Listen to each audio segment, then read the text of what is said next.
Really good to be back on this stage.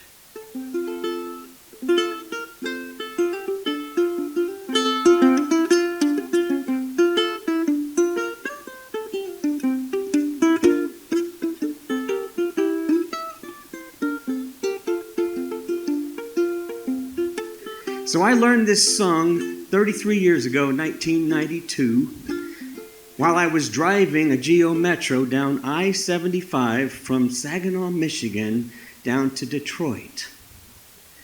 Now, there's three things you need to know about this story that I'm about to tell. The first thing is this. I had never been to Michigan before this story took place. Never been there before 1992. I knew a couple of things about Michigan, that north of Michigan was Canada, south of Michigan was Indiana, and I heard there was some big lake named after the state. That's all I knew about Michigan. The second thing that you need to know is that while I had never been to Michigan before, I knew I was on I-75 because I'd been told to get on I-75. I knew I was heading south because I was pointed in the direction to go. But I didn't have a GPS. I didn't have a phone with GPS. We didn't have cell phones in 1992, and there was no map system on my car. It was a Geo Metro. But what I did know, that even though I knew I was heading south, I was completely lost the whole time. And the third thing you need to know, under no circumstance should you ever try to learn how to play a song on the ukulele while driving a car unless you really know how to play a ukulele. I heard Laura Sims say this once. Years and years and years ago. I got started in storytelling in 1987, started touring full-time in 1990. I heard Laura Sims say this somewhere early on. Went to a national festival. She was interviewing, talking to someone afterwards. Someone asked her, "Why do we tell stories?" And she said, "I think it's because we're trying to find our way home." So that's how I opened up a workshop that I had been invited to do in Saginaw, Michigan back in 1992. I'd invited by this minister who had heard me somewhere down in Texas, here in Texas at the Central Texas Conference at some event, and she invited me to come up to do this workshop with these Lutheran and Methodist ministers up in Saginaw. Now, just being a couple of years into it, I was taking anything and everything that came along, regardless of if I knew exactly what I was doing. And so I agreed to do that. I flew into Flint to an airport there, and they picked me up at Bishop Airport, and then I drove into they drove me into Saginaw. And I decided to open up with that quote. We tell stories because we're trying to find our way home. What a great thought to tell to a bunch of pastors. And then I followed it up with what I thought would help set the tone. I told a joke. I said, this fellow came into a town. He didn't know the town. He was a stranger in the town, but he walked into a bar to try to figure out what the town was like, and he knew a great test. He waited till he had all the bar sized up, and then he yelled out as loud as he could, "Every last Republican is a horse's ass." And they all grabbed him up, and they beat him up, and they threw him out the door. And he stood up in the street, and he said, "I guess I know who these people are." So he walked back in there, and then this time he said, "Every last Democrat is a horse's ass." Well, they all grabbed him up, and they beat him up, and they threw him out the door. He was shaking his head out in the street, wondering what was going on. When he stood up, one of the guys came out of the bar. He said to the guy, he said, "Who are you people?" The guy said, "You don't understand. This is horse country." I expected a little better laugh than that, but even still, that was better than what I got when I was in Michigan, because they just stared at me, and there were crickets, and a couple of them shuffled in their chairs, and a couple of them cleared their throats, and for the next 3 hours, it was all downhill from there. And after the workshop was over, I had never felt more disoriented, more overwhelmed by imposter syndrome, more confused about what I'd gotten myself into. And I got out the door. The host was there, the host clergywoman. She said to me, I said to her, maybe I'll just go somewhere and do some, look for some movie or something like that. And then as she was driving me to the hotel, I said, wait a minute. I said, I wonder, maybe there's somewhere in Detroit, maybe, or maybe here in Saginaw, where there'd be some storytelling or something like that. And she looked at me and she said, you mean kind of like what you were doing today? And I said, yeah, kind of. But I said something like that, some other storytellers. She said, well, the library, but the library's closed. And I said, well, okay, maybe there's a coffee house in town where there's some music, there's some entertainment or something like that. And she said, if you want great coffee, we got a Denny's. So I said, you know what, take me to a rent car. Maybe I'll just take a car and go down to Detroit. And so she took me to this rent car, and it was the only place that was open. It was called Rent-A-Wreck. And I looked around, and I wasn't crazy about the wrecks, but they did have several brand new Geo Metros. Now, I had never driven a Geo Metro before, much less thought about sitting inside one, as small as they are. But the fellow who was about 19 came out and he said, so you're looking to go to Detroit? And I said, yeah. And he said, what do you want to go to Detroit for? And I said, well, because I'm hoping I can find like a place where there's doing some storytelling or maybe some spoken word or something. I thought maybe he could get into that. I did have this little smell of skunk weed that I could tell was around him, and I thought maybe he'd be into that. And he looked at me and he said, you mean like at the library? And I said, no, I mean like at a coffee house. And he said, well, the best coffee in the area is at Denny's. I said, no, I'm just going to go to Detroit.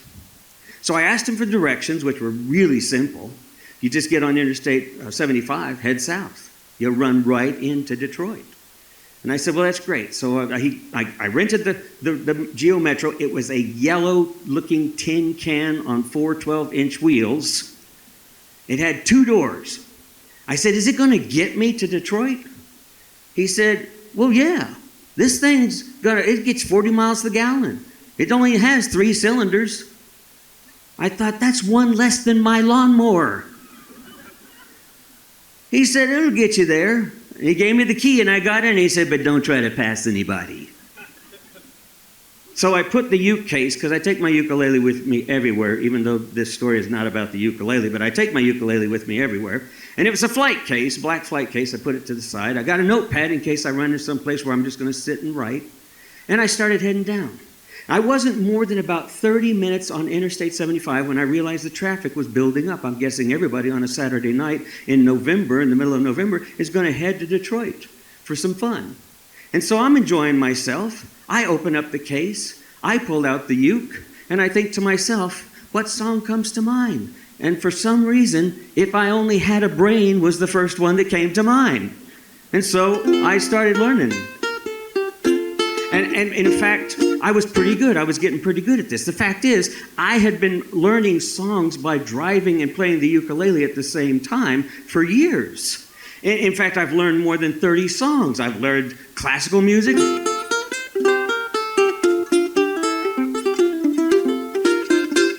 All you have to remember is that while my hands were always all over the instrument, my eyes never left the road.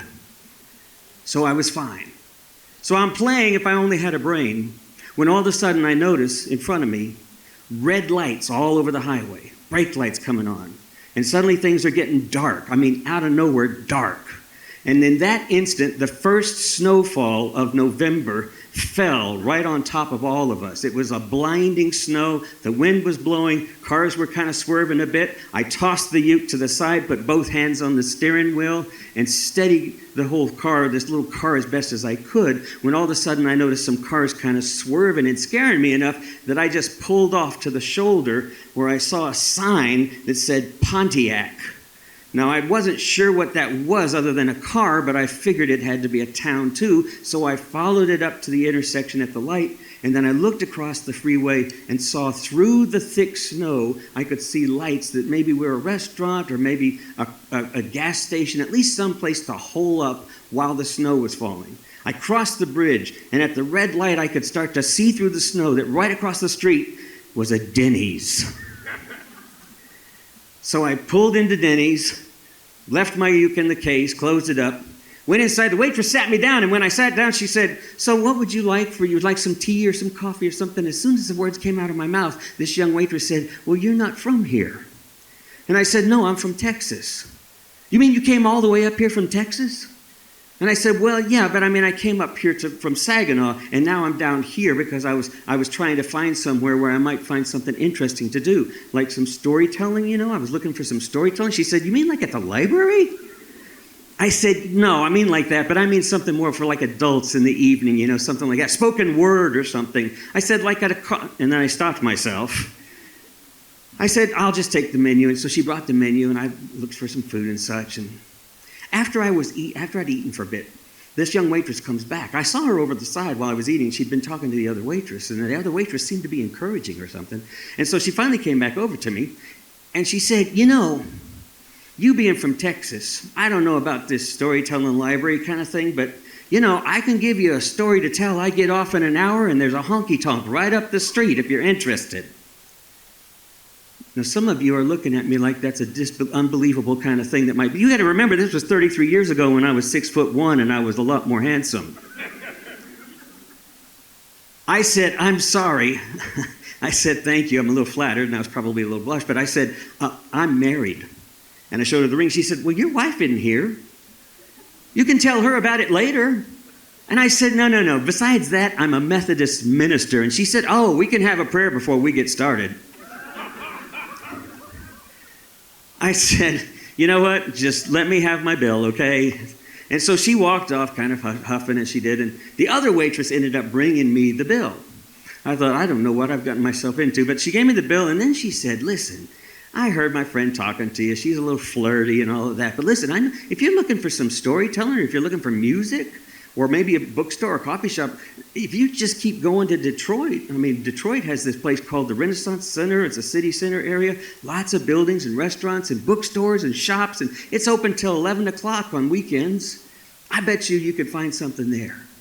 So she gave me the directions. It was easy to find. Just head straight down I-75. It narrows down into a boulevard, runs right into the middle of the city, and then you can just take a right and get on the main boulevard, then take a left and go into the parking garage, and you're right there. Seems simple enough. I was feeling better about myself, even though I had already wasted over an hour and a half in the evening realizing that I still had a gig the next morning. So I started to play If I Only Had a Brain. I would while away the flowers, conversing with I would while away the hours, conversing with the flowers, conferring with the rain. And I would my head be scratching as my thoughts would be a-hatching if I only had that brain. And I was having a pretty good time because there was no more snow, there was no more traffic. So when I got to Detroit, it was pretty calm. I mean, there was people around, there were people, but it was kind of nice. And I thought, all right, I'm going to make something out of this night. I'm going to salvage something important. I'll get a good book from Michigan. You know, and so I pulled into that boulevard, took a right, and I was set to go into the left. There were two lanes turning left. The leftmost lane, when the light turned green, the leftmost lane continued to the left and into a massive parking garage at the city center, whereas the right-left lane began to veer to the right and then suddenly went down into a tunnel with a sign over it that read, "Welcome to Canada." I looked at my ukulele and I said, I don't think we're in Michigan anymore. About 2 minutes later, I came up on the other side trying to figure out how in the hell do you go north to Michigan, where Canada is north of that, you head south to Detroit, and you end up north in Canada. It didn't make any sense to me, so when I came up on the other side and I was there at the customs booth, the guy looked at me and said, "State your purpose." I said, "I don't even know why I'm here." He said, "Sir, excuse me, can I see your driver's license?" Remember, this is 1992. So I said, "All right," and I handed him my driver's license. He said, "Sir, it says here you're from Texas." I said, "That's right, I was just there yesterday." He said, "What are you doing here?" And I said, "I told you, I don't know. I thought I was heading to Detroit." He said, "Okay, wait a minute." He said, "So you're not sure why you're here?" He said, and then he noticed this black case. He said, "Sir, what's in that black case?" I said, "It's a ukulele." He said, "Sir, I'm serious. What's in that black case?" And I said, it's really a ukulele. And I started to open. He said, sir, stop right there. And he motioned, and a fella came over and escorted me as I drove my car over to a side parking lot where, I kid you not, they got me out of the car, asked me why I was there. I couldn't come up with a good reason other than I'm stupid, and I got lost. And then finally they had me open up and show them that it was a ukulele, to which they both started laughing at the idea that anybody would travel with a ukulele these days. I wasn't about to tell them, yeah, I like to play while I'm driving too. So when I finally got them calmed down, they were going to let me go on. It was another 25 minutes. And I said, look, I was just trying to find a place where there's like storytelling or something. And the guy said in his Canadian accent, you mean like at a library? And I said, no. I said, but never mind, how do I get back across the channel? And he said, well, the fastest way. And he directed me down to the bridge that's down the way about 1.5 miles. And so I said, fine, thank you. I'm just going to salvage the night. I still have to get back to Saginaw. I still have to get ready for the morning. So I started down the side. Left the ukulele in the case. I mean, after all, the story's not about the ukulele in the first place. But then I noticed something to my left as I passed by this one small parking lot. I was still about halfway to the bridge. There was a stone building with glass windows, and there were books inside, and there were cars in the lot. And I thought to myself, I found a bookstore in Canada. How fortuitous. So I quickly turned to the left, and I realized that the people there had to be open. So I walked in through the glass doors, took a turn to the left where there was the glass door for the bookstore. It was a very informal, small kind of bookstore with stone buildings, a stone-like house and such, a hallway that went to the right and then turned down. There was a purse on the next to the cash register. I reached for the doorknob. It was locked. So I started shuffling the door as hard as I could, and then I knocked a couple of times, but still no answer. I thought, well, somebody has to be here. I've come all this way for a book. Finally, someone came behind me, tapped me on the shoulder. Excuse me, sir. Can I help you? I said, well, I'm trying to get into this bookstore. She says, and you're unable to? I said, yeah, because it's locked. And she said, what does that usually mean? I said, well, normally it would mean that it's closed, except that the lights are on and somebody's purse is beside the cash register, so I thought the owner was still in there. She said, well, I'm the owner and I'm not in there. What do you want? What are you looking for? And I said, I tried to give her the abbreviated version. I just simply said, well, I was just hoping to find a story or something, collection, some reading. And she stopped me right there. She said, all right, you're late, but just be quiet and follow me. She ushered me down the hall to the left to a cafe on the other side of this building complex where there were about 25 people seated. And there were 2 or 3 people to the side who looked like they were the speakers. And one fellow was just standing up to read from a book when she ushered me over, quietly sat me down next to a woman who was probably twice my age at that point, in her late 60s. And the woman had a smile, a bright, beautiful smile on her face, and she looked at me, and I smiled at her. And then the woman who had brought me in said, "This is Mrs. Story." And I looked up at her and I went, no, that's not what I... And she said, "Be quiet." And so I sat still as the fellow that was about to read, Eric Sorestad is his name, was a poet from Canada. As he was about to read, Gertrude Story looked over at me and she said, "Do I know you?" And I said, "No." And then we just listened for a while as he read from his story. Now, Eric Sorestad had been touring apparently around the United States and had just come back from Texas, where he began to tell the background to the next story, which was about someone I knew by the name of Jane Giroux, who happened to be a Miss America in the late 1960s, and who eventually became an anchor woman for the news channel in Fort Worth. She was a member at the church where I was the youth director. And he started his poem by saying, "Whatever happened to Jane Giroux?" I shot my hand up. I said, "I know. I'm sorry, but I know you. This is really weird." I started babbling out, just spilling out my mouth. I knew Jane Giroux. I was friends with Jane Giroux. I mean, at least for the time that she was a member of the church where I was a youth director. Who are you? Where was that? I said, "In Fort Worth." "You're talking about my hometown. I'm from Fort Worth, Texas. Why are you here?" And then I relayed the whole story of the obscurity of what happens to Miss America contestant winners and such. And yet, Jane Giroux, after being an anchor woman for so many years, decided she had been living kind of a false life where her real heart was with generosity and philanthropic efforts, and she moved back to Laverne, Oklahoma. And I'm telling all of this, and Eric looks at me for a moment, and then he slams his book shut. He takes it aside, pulls up another book, and he says, "Have you ever been to Saskatoon?" And I said, "No," and he said, "Fine." And he starts to read 2 poems from Saskatoon, Saskatchewan.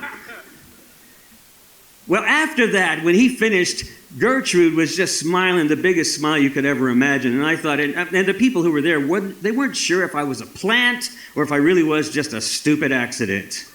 But Gertrude got up and she said, "It seems like the appropriate chapter to read from my book," which is a new book, by the way. It came out that year, called How to Saw Wood with an Angel. She lives outside in the country, outside of Saskatoon, Saskatchewan. She said, "The best chapter I think that's appropriate for today would be Following the Bliss of Weirdos." And she opened up the chapter with this quote that said, "You know, it is an axiom, a truth, that no matter how much trouble you are in or wherever you feel lost, help always shows up from the system of all things, everywhere and everywhere you look."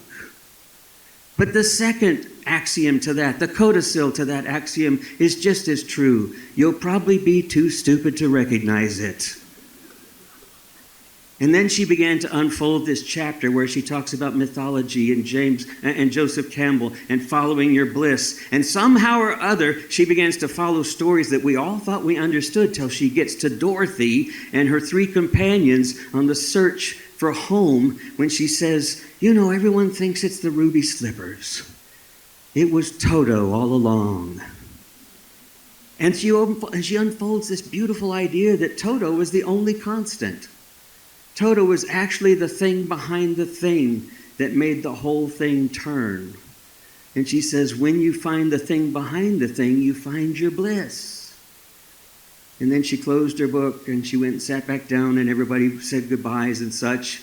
And then I started talking to them, and the wonderful thing was they all took me out to dinner. We went to an Italian restaurant. I had coffee with them, and we had wonderful conversations. I brought out the ukulele, and I played a couple of songs, and they loved that.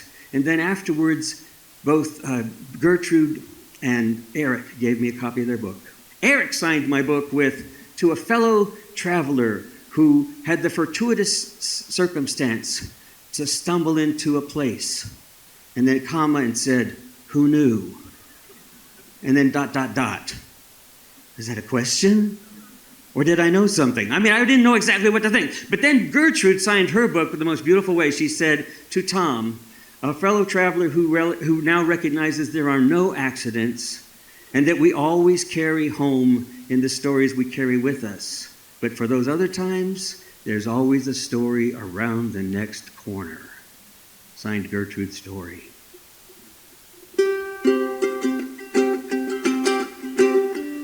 When Israel,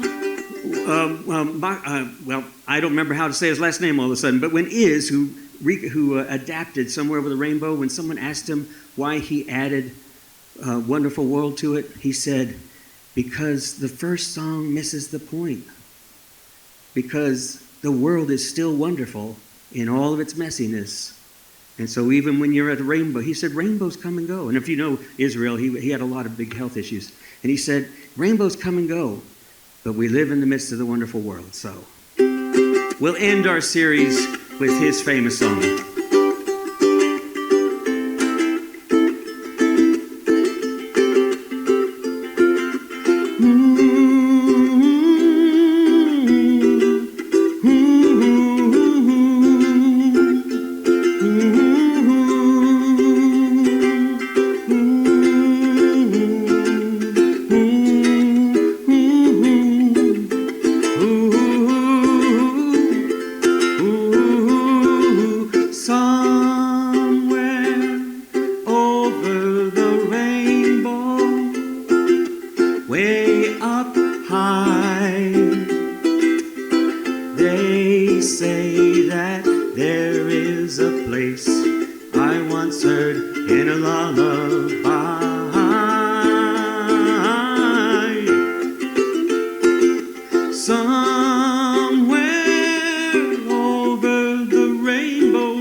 skies are blue, and they say there is a place where dreams really do come true.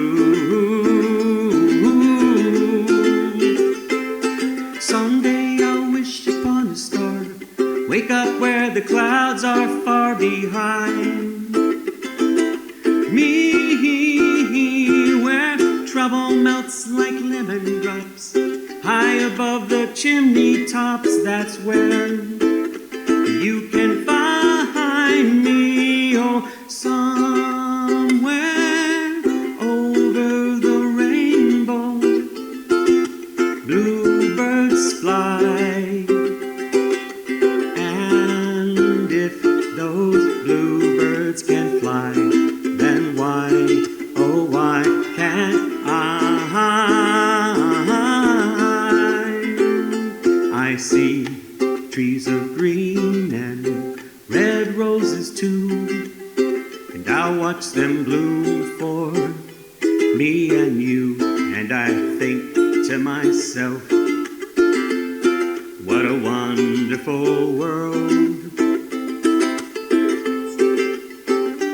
I see clouds of white, skies of blue, the blessed day and the sacred night. And I think to myself, it's a wonderful world. All the colors of the rainbow so pretty in the sky, I see in all those faces of the people passing by. And I see friends shaking hands and saying, how do you do? But they're really saying that I love you. And I hear babies cry, and I'll watch them grow, and they'll learn much more than we'll ever know. And I think to myself, it's a wonderful world. Someday I'll wish upon a star, wake up where the clouds are far behind me, where trouble melts like lemon drops, high above the chimney tops. That's where you will find me. Oh, somewhere over the rainbow, bluebirds fly. And if those bluebirds can fly, well then so can I.